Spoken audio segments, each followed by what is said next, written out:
misumari na miiba na mambo mengi ya uchungu na hari ya huzuni nzito na kufa kwa ajili yangu iliye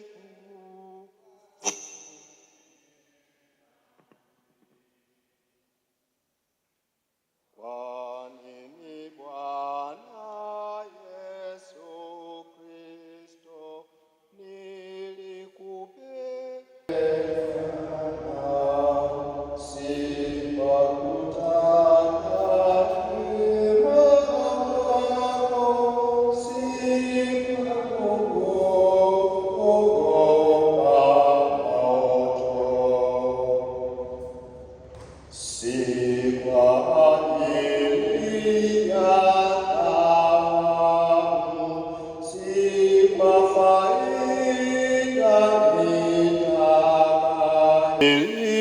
ya thawabu, si kwa faida nitakayo. Nataka kukupenda wewe unipendavyo mimi Bwana. Ni hivyo nitakavyopenda na kutangaza sifa zako, kwa kuwa ndiwe Mungu wangu na mimi mtoto umpendaye.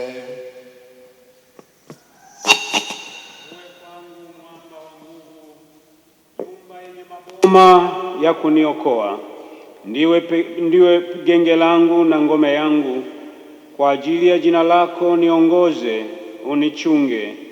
Nimekukimbilia wewe Bwana, nisiaibike milele. Kwa haki yako uniponye.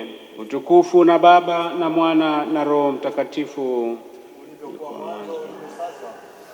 na hata milele ni vivyo. Amen. Uwe kwangu mwamba wa nguvu, nyumba yenye maboma ya kuniokoa. Ndiwe genge langu na ngome yangu. Kwa ajili ya jina lako niongoze, unichunge. Ndugu zanguni katika Kristo, tunakaribishwa kwenye misa hii takatifu, ibada ya misa takatifu, na leo tunaendelea kumwinua Mungu sana. Tunapotazama tunavyoamka, tunavyopewa neema ya kuipokea siku mpya toka tulipoachana, tunamuona Mungu anayetenda katikati yetu. Tunamuona Mungu pekee anayetupigania. Tunazo simulizi nyingi, pengine kati ya hizo zinawahusu waliojeruhiwa, zinahusu walioaga dunia, zinahusu waliopata ajali mbalimbali, zinahusu hili na lile, lakini wewe na mimi bado tumashuhuda. Ni kwa neema tumefikia siku ya leo. Basi ni Jumapili ya kwanza kama anavyosema, kabla ya kuanza kwa kipindi rasmi cha Kwaresma, na ni Jumatano inayokuja, Jumatano ya kesho kutwa tutaanza majira ya Kwaresma. Ni neno la kumshukuru Mungu sana sana, kwa sababu haya tunayaona ni kwa vile iko neema inayotufunika. Katika ibada hii siku ya Bwana ya leo tunaongozwa na wazo kuu, upendo. Tunaongozwa na upendo. Tunapoingia Kwaresma, baada ya siku mbili zijazo tatu, neno kuu ni kwa ajili ya upendo. Kristo anakuja, na sisi tuliokosa upendo kwa Mungu wetu tutaingia kwenye zile siku za kutafakari njia zetu, kumlilia Mungu, kutengeneza mwenendo wetu, lakini sana kumsihi Mungu awe ndani yetu na sisi tuwe ndani yake.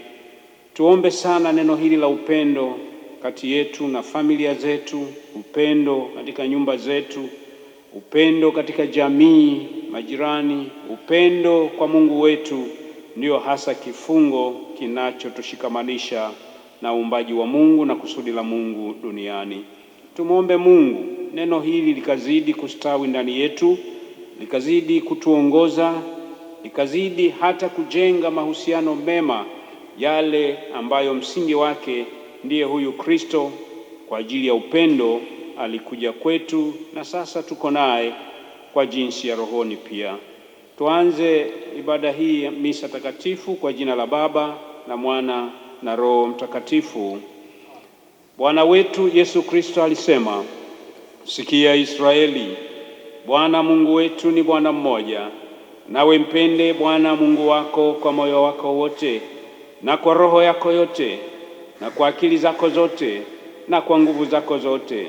Hii ndiyo amri iliyokuu, tena ni ya kwanza, na ya pili yafanana nayo, nayo ni hii: mpende jirani yako kama nafsi yako.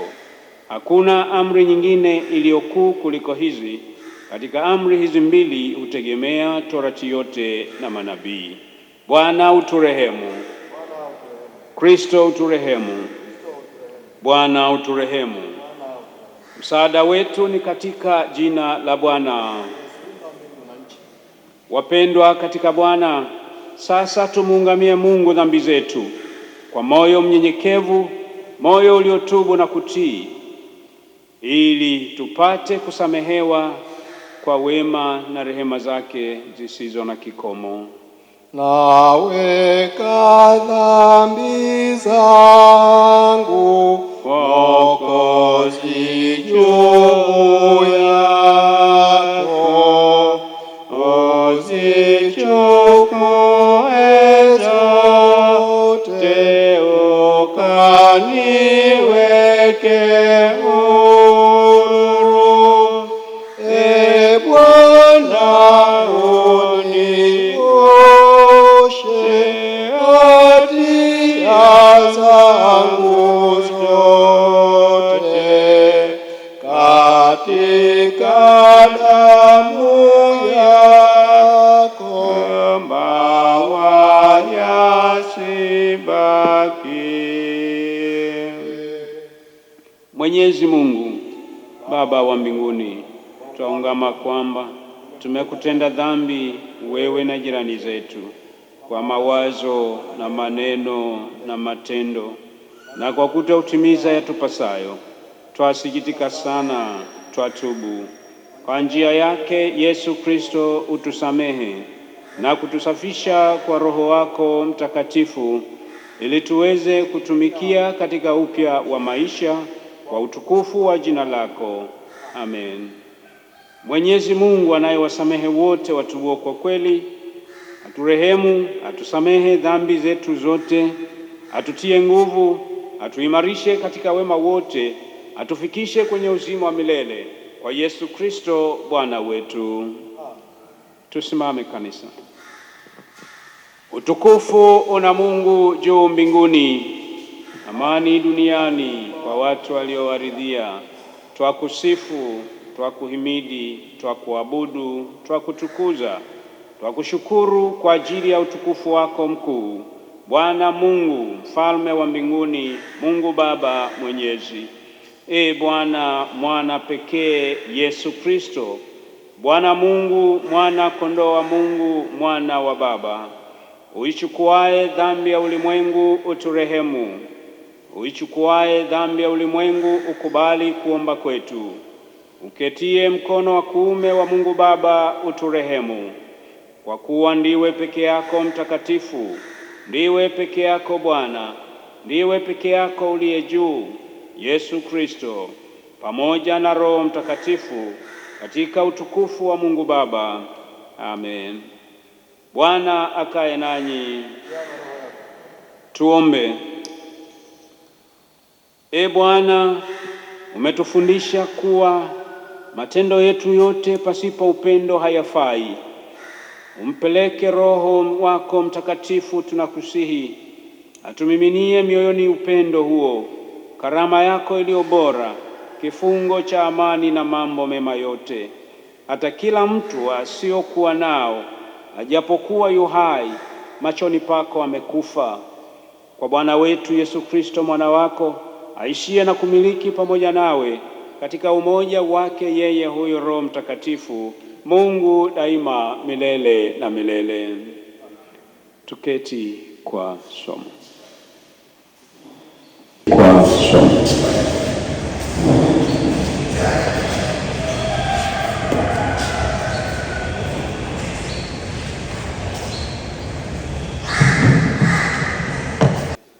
Sikilizeni neno la Mungu kama lilivyoandikwa katika kitabu cha Musa kitwacho Hesabu sura ya 15 na aya ya 32.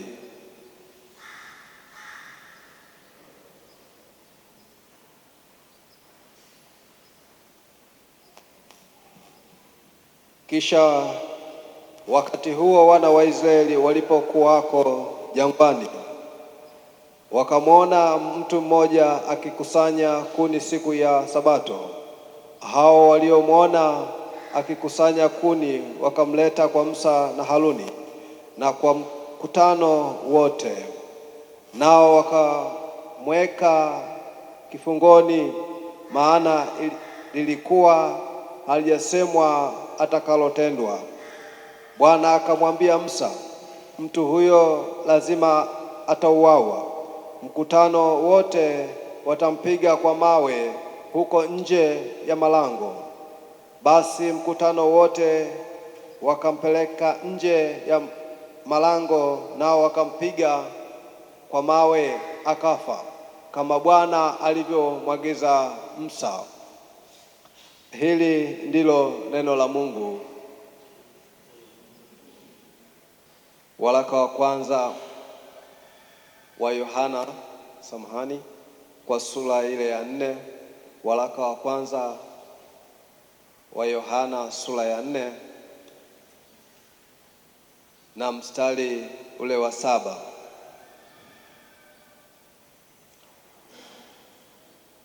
Wapenzi, na mpendane, kwa kuwa pendo latoka kwa Mungu, na kila mpendaye amezaliwa na Mungu, naye amjua Mungu. Yeye asiyependa hakumjua Mungu, kwa maana Mungu ni upendo. Katika hili pendo la Mungu lilionekana kwetu, kwamba Mungu amemtuma mwanawe pekee ulimwenguni ili tupate uzima kwa yeye. Hili ndilo pendo, si kwamba sisi tulimpenda Mungu, bali kwamba yeye alitupenda sisi, akamtuma mwanawe kwa kipatanisho kwa dhambi zetu. Wapenzi, ikiwa Mungu alitupenda sisi hivi, imetupasa na sisi kupendana. Hakuna mtu aliyemwona Mungu wakati wowote. Tukipendana, Mungu hukaa ndani yetu na pendo lake limekamilika ndani yetu. Katika hili tunafahamu ya kuwa tunakaa ndani yake naye ndani yetu, kwa kuwa ametushirikisha Roho wake. Na sisi tumeona na kushuhudia ya kuwa Baba amemtuma mwana kuwa Mwokozi wa ulimwengu. Kila akilie ya kuwa Yesu ni mwana wa Mungu, Mungu hukaa ndani yake naye ndani ya Mungu. Nasi tumelifahamu pendo alilonalo Mungu kwetu sisi, na kuliamini. Mungu ni upendo, naye akae katika pendo hukaa ndani ya Mungu, na Mungu hukaa ndani yake. Katika hili pendo limekamilishwa kwetu, ili tuwe na ujasiri katika siku ya hukumu, kwa kuwa kama yeye alivyo ndivyo tulivyo na sisi ulimwenguni humu. Katika pendo hamna hofu, lakini pendo lililo kamili huitupa nje hofu, kwa maana hofu ina adhabu, na mwenye hofu hakukamilishwa katika pendo. Sisi twapenda kwa maana yeye alitupenda sisi kwanza. Mtu akisema nampenda Mungu naye amchukia ndugu yake ni mwongo, kwa maana asiyempenda ndugu yake ambaye amemwona hawezi kumpenda Mungu ambaye hakumwona. Na amri hii tumepewa na yeye, ya kwamba yeye ampendaye Mungu ampende na ndugu yake. Hili ndilo neno la Mungu. Rehema zako Yesu nyingi, ni mpya kila siku, na pendo lako limepita kiasi cha maneno.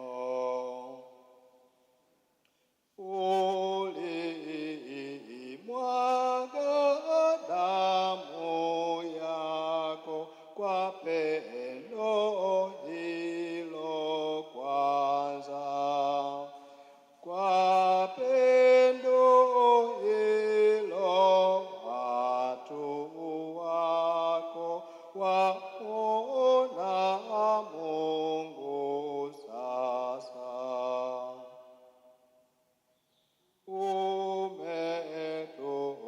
Umetupenda tangu mwanzo, asili ya furaha, utumaini la uzima, faraja yetu hapa.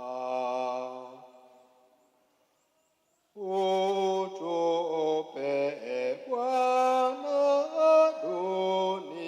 duniani kujua pendo lako, na saya kufa tukuone na utukufu wako. Bwana akae nanyi.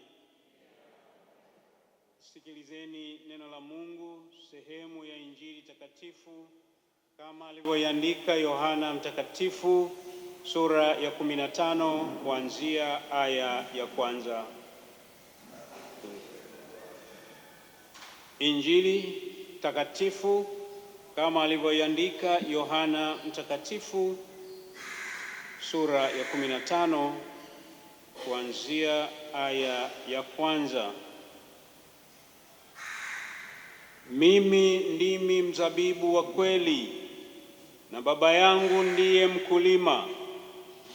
Kila tawi ndani yangu lisilozaa huliondoa, na kila tawi lizaalo hulisafisha, ili lizidi kuzaa. Ninyi mmekwisha kuwa safi kwa sababu ya lile neno nililowaambia. Kaeni ndani yangu, nami ndani yenu. Kama vile tawi lisivyoweza kuzaa peke yake lisipokaa ndani ya mzabibu, kadhalika nanyi msipokaa ndani yangu. Mimi ni mzabibu, ninyi ni matawi. Akaaye ndani yangu nami ndani yake, huyo huzaa sana, maana pasipo mimi ninyi hamuwezi kufanya neno lolote. Mtu asipokaa ndani yangu hutupwa nje kama tawi na kunyauka. Watu huyakusanya na kuyatupa motoni, yakateketea. Ninyi mkikaa ndani yangu na maneno yangu yakikaa ndani yenu, ombeni mtakalo lote, nanyi mtatendewa. Hivyo utukuzwa Baba yangu kwa vile mzaavyo sana, nanyi mtakuwa wanafunzi wangu. Kama vile Baba alivyonipenda mimi, nami nilivyowapenda ninyi, kaeni katika pendo langu.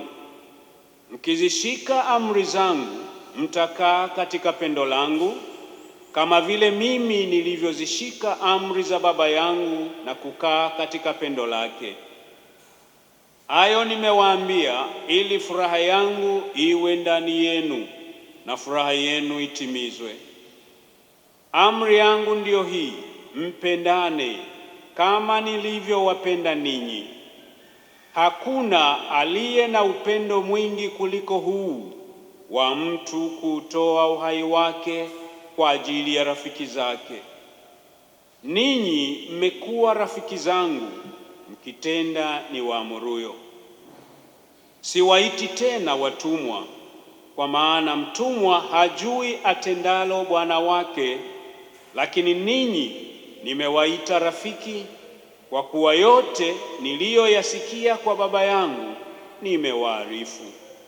Si ninyi mlionichagua mimi, bali ni mimi niliyewachagua ninyi, nami nikawaweka mwende mkazae matunda, na matunda yenu yapate kukaa, ili kwamba lolote mwombalo Baba kwa jina langu awapeni.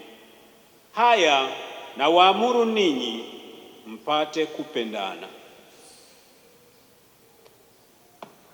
Ndiyo Injili ya Bwana.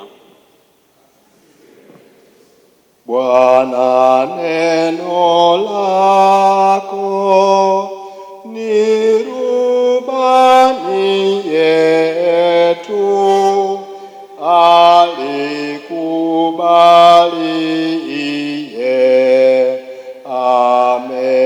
amepewa nuru. Tuombe. Mungu wetu, Baba yetu wa mbinguni, Mfalme na Bwana wa maisha yetu, Mungu unayetupenda, Mungu unayetuokoa, Mungu unayetuongoza, tunakushukuru kwa siku ya leo tena tunapojitokeza mbele zako kwa neema tu. Na leo wazo kuu ni upendo.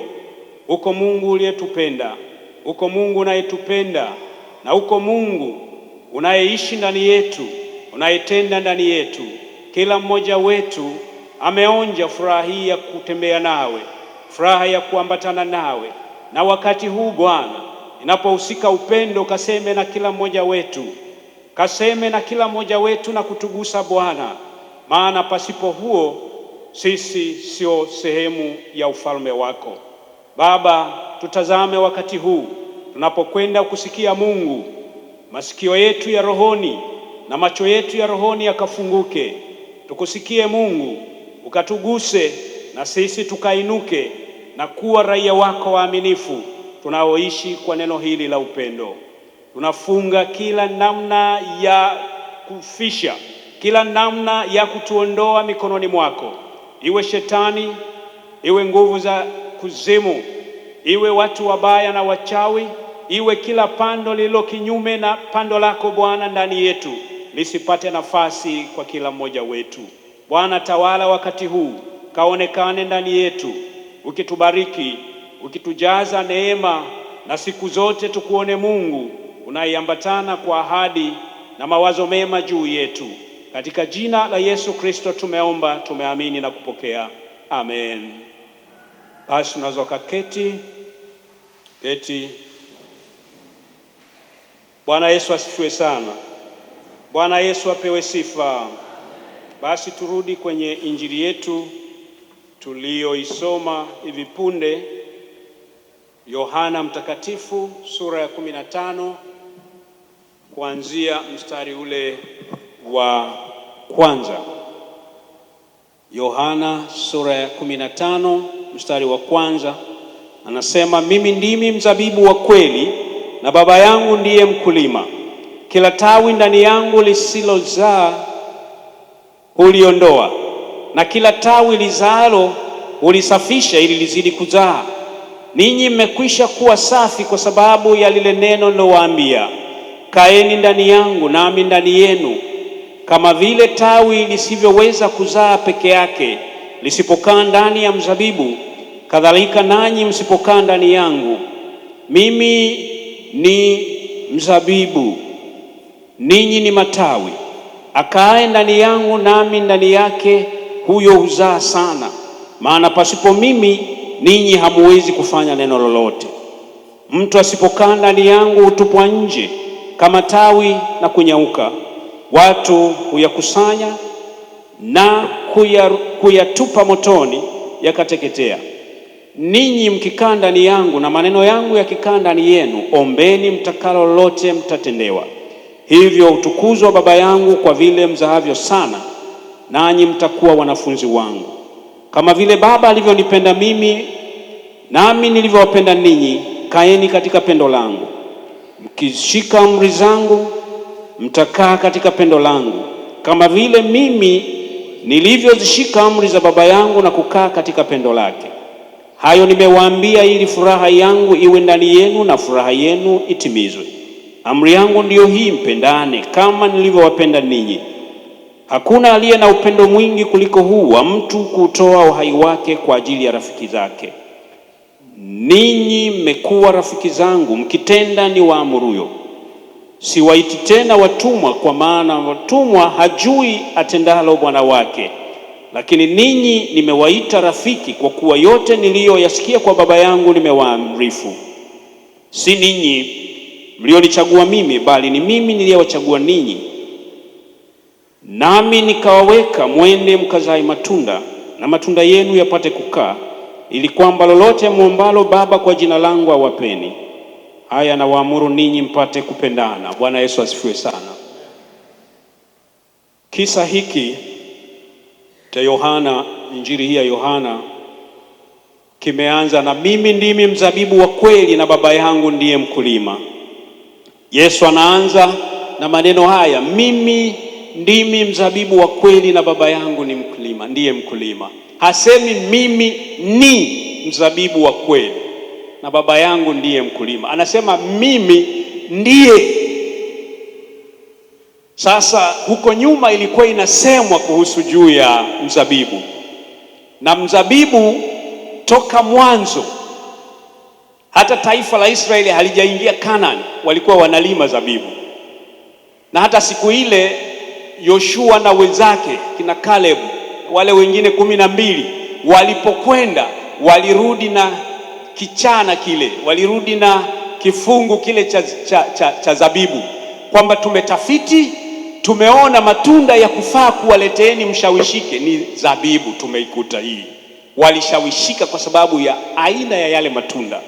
Lakini hata wakati wa Nuhu, ukisoma Mwanzo 9:20 unakutana na Nuhu alikuwa mkulima wa zabibu mwanzoni kabisa. Kwa hiyo zabibu katika kisa cha Biblia imetajwa mwanzo wa Biblia mpaka mwisho wa Biblia. Bwana Yesu asifiwe kanisa. Hapa anasema mimi ndimi mzabibu wa kweli na Baba yangu ndiye mkulima. Kwa nini kuwe na zabibu? Kwa nini itajwe zabibu? Kusitajwe maembe, kusitajwe machungwa, kusitajwe na mazao mengine? Kulikuwa na mazao mengi. Mungu alikusudia jambo kwa kuitaja zabibu. Alikuwa na swala kubwa sana juu ya taifa analokwenda kulianzisha, lakini mwanzo wake ni tunda hili la mzabibu. Unaposoma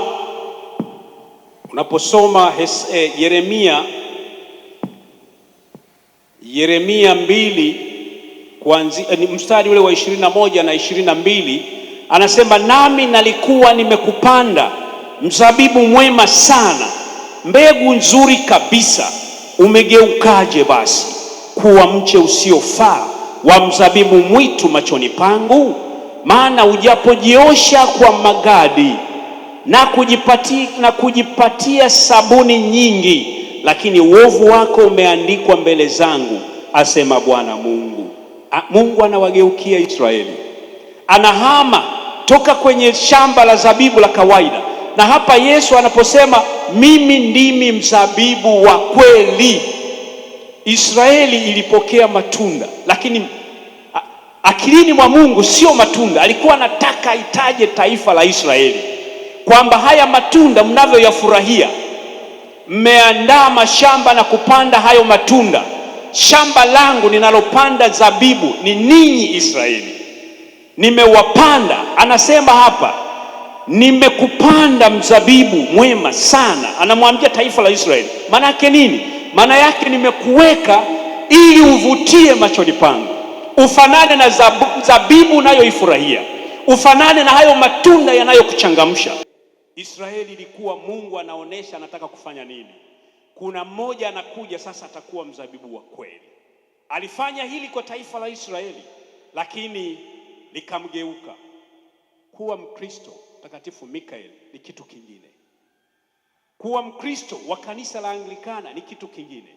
Unaweza ukamgeuka aliyekuweka mahali hapa uwe zabibu. Niliuliza mwanzoni, kwa nini zabibu? Kwa wale ambao tunajua mashamba ya zabibu yanakuwaje, yanalimwa kwa mraba mzuri kabisa, na zabibu zikisha kupandwa, ule mche wa mzabibu unatambaa, unawekewa nyenzo, kwa sababu kila unapotambaa unaacha matunda. Kwa hiyo Mungu alikusudia lile zao liwe mfano wa kile anachotaka kufanya kwa ajili ya kanisa wakati wa Kristo. Na Israeli ilikuwa ni kama icon. Hii taifa liwepo, lakini kutoka kwa hilo taifa matunda ya mzabibu wa kweli, watu watakapozungumzia matunda ya upendo, waanze kuona taifa la Israeli kama zabibu inayopendwa. Bwana Yesu asifiwe. Wewe na mimi, shina letu ni Yesu. Na Yesu anaposema kila tawi ndani yangu, manake sisi tuko ndani ya Kristo. Tumekombolewa tayari, tuko na Kristo, lakini kazi bado ya kufanya ni kujichunguza. Nimebandikizwa hapa kwa Yesu, nimekuja, nina vitabia vyangu vilivyonifanya nisionekane kustahili kuishi huko, ili niwe mwingine, nije mimi niliyekuwa mbea nifanyiwe grafting kwa Yesu.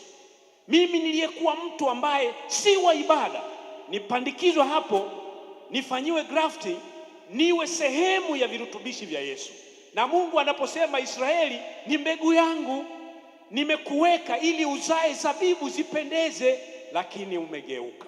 Tuko tuliogeuka leo, hata tuko hapa tumekaa, lakini maisha yetu yamegeuka. Tupo ndani ya Yesu na tunaimba nipo ndani ya Yesu, lakini uhalisia uko nje ya Yesu. Unajua, ndio maana Kristo anasema shida kubwa ninyi, kama kweli mngejua umuhimu wa mimi.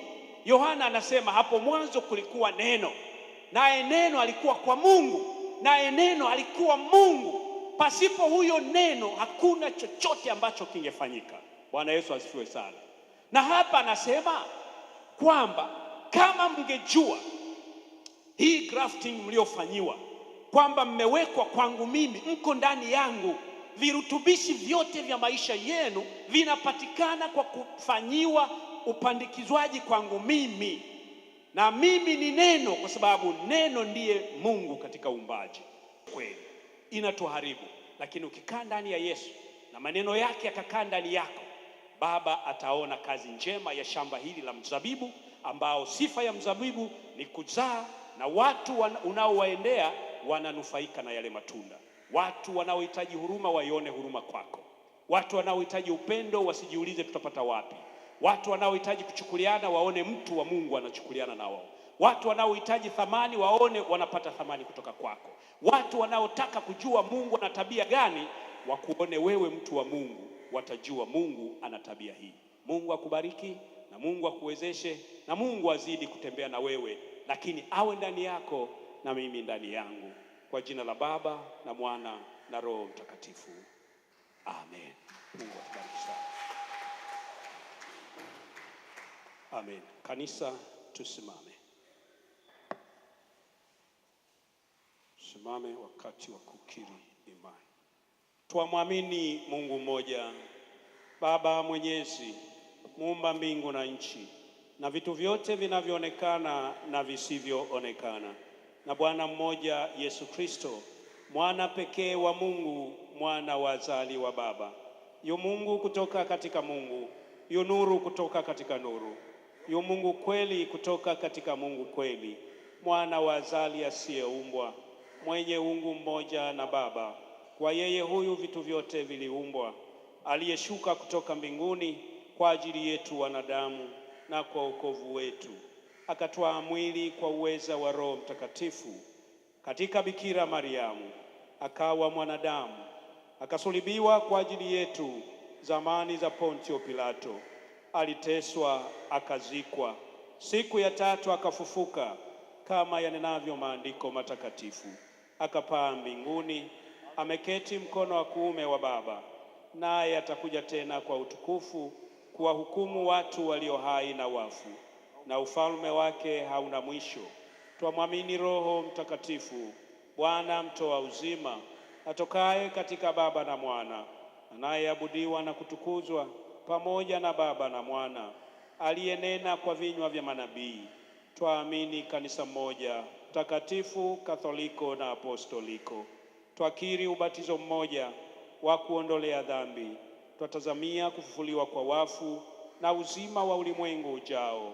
Amen. Mungu Baba, ulibariki kanisa lako takatifu.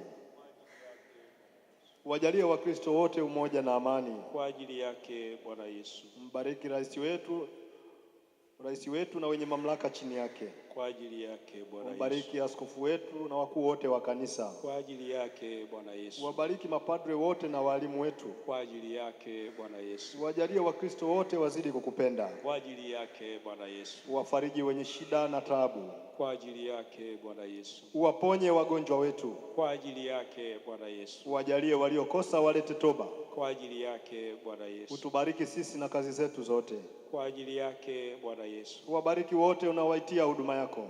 Kwa ajili yake Bwana Yesu. Uvute wengi waitamani kazi ya huduma yako. Kwa ajili yake Bwana Yesu. Waliofariki dunia uwape raha na amani. Kwa ajili yake Bwana Yesu. Tutamke pamoja.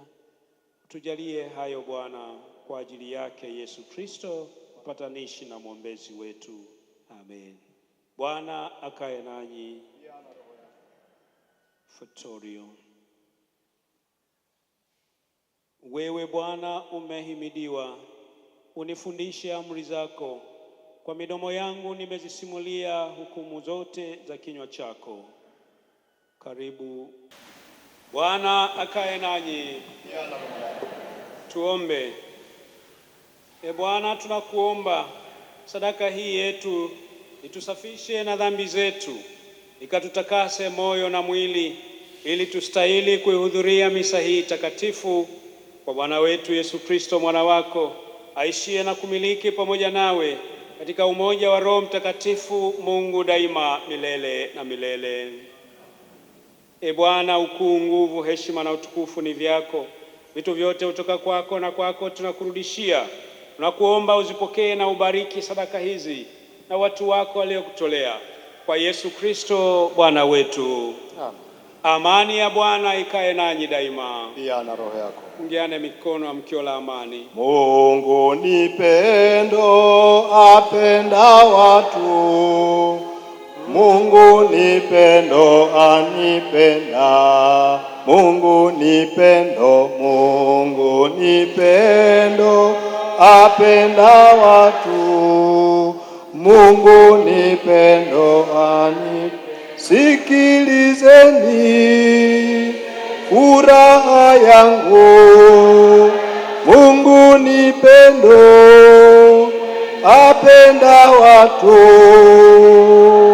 Haleluya, Mungu ni pendo, apenda watu. Mungu ni pendo, anipenda. Bwana akae nanyi. Pia na roho yako. Inueni mioyo yenu. Twainua kwa Bwana. Na tumshukuru Bwana Mungu wetu. Ni haki tena ni wajibu wetu. Ndiyo, wajibu wetu, ni haki tena ni faradhi na furaha kwetu, kila wakati na kila mahali, tukushukuru Bwana mtakatifu, Baba mwenyezi, Mungu wa milele, kwa Yesu Kristo Bwana wetu. Twakutukuza kwa ajili ya ulimwengu wote ulioumba na kuhifadhi katika yeye, kwa ajili ya taratibu za kuumba kwako na kwa ajili ya vipawa vyako vingi vya neema. Baba, twakusifu kwa ajili ya Roho wako Mtakatifu, ambaye anatufahamisha kwamba umetutia muhuri katika ubatizo tuwe wako ili tupate kuyatangaza matendo yako ya ajabu. Kwa hiyo sisi nasi pamoja na malaika na manabii na mitume na mashahidi pia na jeshi lote la mbinguni tukutukuza na kukusifu daima tukisema: Mtakatifu, mtakatifu, mtakatifu, Bwana Mungu wa majeshi, mbingu na nchi zimejaa utukufu wako. Utukufu na wewe Bwana uliye juu. Ndiwe mbarikiwa ajaye kwa jina la Bwana. Hosana palipo juu. Utukufu na wewe Baba mbinguni, ambaye kwa rehema zako kuu ulimtoa mwana wako pekee Yesu Kristo, ili wote wanaomwamini wawe na uzima wa milele. Utusikie Baba wa rehema, tunakusihi, ili sisi tukiupokea mkate huu na kikombe hiki kama mwana wako alivyotuamuru, tuwe washiriki wa mwili na damu yake. Yeye usiku ule aliotolewa alitwaa mkate, naye akiisha kushukuru na kutukuza akaumega, akawapa wanafunzi wake akisema: Twaeni mle, huu ndio mwili wangu utolewao kwa ajili yenu, fanyeni hivi kwa ukumbusho wangu.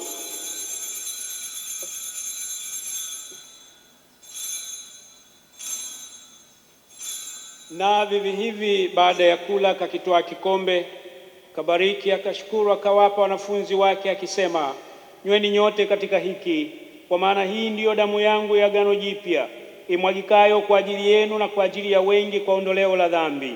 Fanyeni hivi kila mnywapo kwa ukumbusho wangu. Baba, kufa kwake twakutangaza, kufuka kwake twakukiri. Utukufu. Kwa hiyo Baba, kwa mkate huu na kikombe hiki tunafanya hivi kwa ukumbusho alioagiza mwana wako Yesu Kristo. Tunaitangaza mauti yake iliyo dhabihu timilifu aliyoitoa msalabani kwa ajili yetu mara moja, na kuadhimisha ukombozi aliyotupatia. Tunakushukuru Baba kwa ajili ya ufuka kwake kwa uweza na kupaa kwake mbinguni, ambako anatuombea daima, nasi twatazamia kurudi kwake kwa utukufu. Nawe utukubali katika yeye, twakusihi, tujazwe Roho wako Mtakatifu, ili tuwe na umoja katika kanisa lako ambalo unalikusanya kutoka pembe zote za dunia. Kwa yeye na ndani yake yeye, iwe kwako Mungu Baba Mwenyezi, katika umoja wa Roho Mtakatifu, heshima yote na utukufu zina Mungu wetu hata milele na milele. Amen. Tuombe. Kama vile Bwana wetu Yesu Kristo alivyotuagiza akatufundisha, nasi tunathubutu kusema: Baba yetu.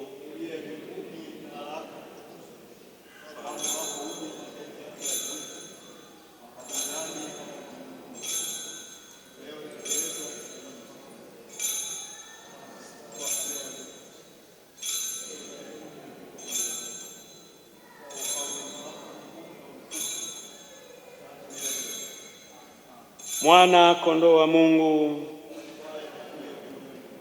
turehemu. Mwana kondoo wa Mungu, ichukuaye dhambi ya ulimwengu, turehemu. Mwana kondoo wa Mungu, ichukuaye dhambi ya ulimwengu. Mkate huu tumegao ni ushirika wa mwili wa Kristo. Kwa maana sote tupokea sehemu ya mkate. Bwana mwenye rehema, tustahili kukaribia nasi kwa kuitegemea haki yetu wenyewe, ila kwa rehema zako kuu na za ajabu hatustahili sisi wote makombo chini ya meza yako, bali wewe ni Bwana uliyebadilika. Sifa yako ni kuwa na rehema daima. Kwa hiyo Bwana wa neema, tujalie tule mwili wa mwana wako mpendwa Yesu Kristo na kuinywa damu yake, ili sisi wenye dhambi tusafishwe mwili na roho, tukaishi siku zote ndani yake na yeye ndani yetu. Amen. Ndugu zanguni, na tukaribie kwa imani tuule mwili wa Bwana wetu Yesu Kristo aliyoutoa na kuinywa damu yake aliyoimwaga kwa ajili yetu. Tukumbuke ya kuwa alitufia sisi, tumpokee mioyoni mwetu kwa imani na shukrani. Mwili na damu ya Kristo ulindwe mwili na roho hata uzima wa milele.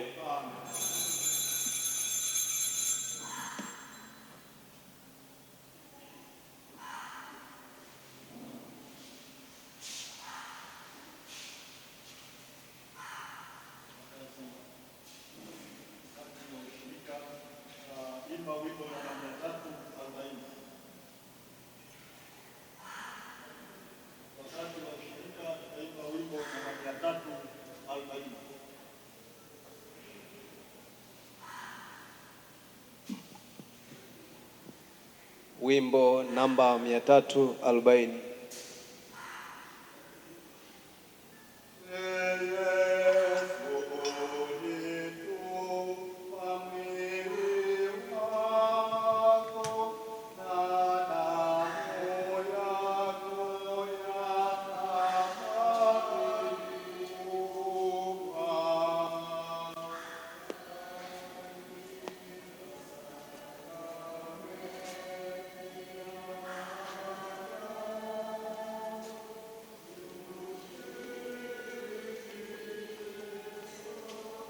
Pokea mwili na damu ya Kristo.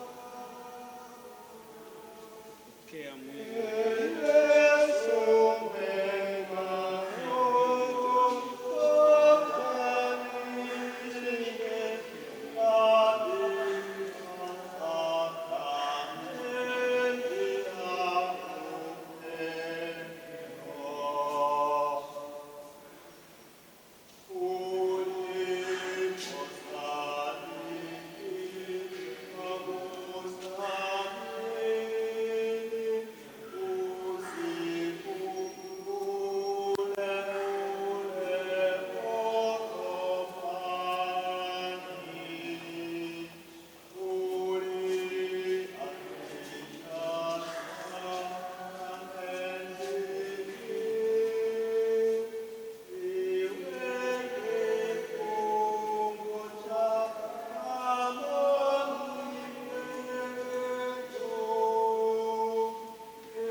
walikula wakashiba sana, maana Bwana aliwaletea walivyovitamani, hawakuachana na matakwa yao. Bwana akae nanyi. Tuombe. Mwenyezi Mungu, tunakusihi sisi tuliopokea chakula cha mbinguni tulindwe nacho katika yote yanayotupinga, kwa Bwana wetu Yesu Kristo mwana wako, aishie na kumiliki pamoja nawe katika umoja wake yeye huyo Roho Mtakatifu, Mungu daima milele na milele. Ee nafsi yangu muhimidi Bwana. Ee nafsi yangu muhimidi Bwana. Akusamehe maovu yako yote, aukomboa uhai wako na kaburi, aushibisha mema uzee wako. Muhimidini Bwana, enyi matendo yake yote, mahali pote pa milki yake. Utukufu na Baba na Mwana na Roho Mtakatifu.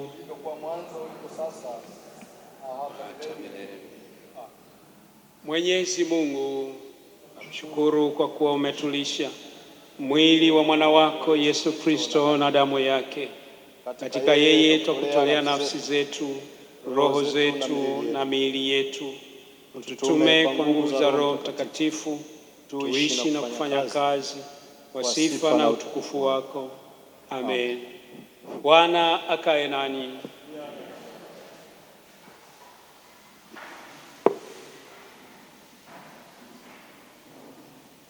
Bwana awabariki na kuwalinda. Bwana awaangazie nuru za uso wake na kuwafadhili. Bwana awainulie uso wake na kuwapa amani. Akubarikini Mwenyezi Mungu, Baba na Mwana na Roho Mtakatifu. Bwana wetu Yesu Kristo alisema, kama Baba alivyonituma mimi nami nawapeleka ninyi. Nendeni kwa amani. Wimbo wetu wa mwisho ni wimbo namba 484. Wimbo wetu wa mwisho ni wimbo namba 484 kwenye vitabu vya nyimbo za dini, ukurasa namba 189, wimbo namba 484. Roho mtoa makalimo, njia ile kamilifu, tuonyeshe tuushike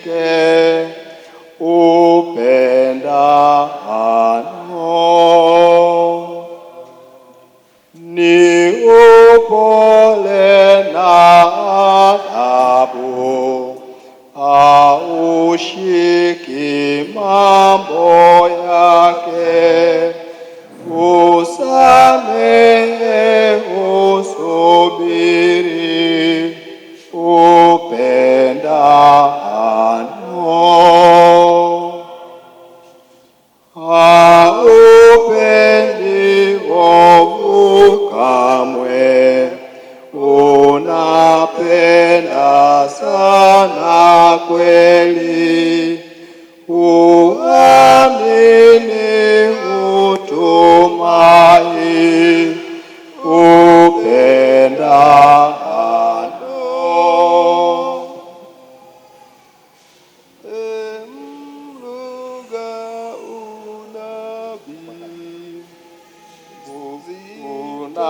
Unapenda sana kweli, uamini,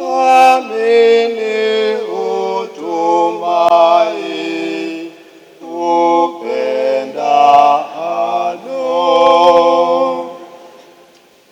Il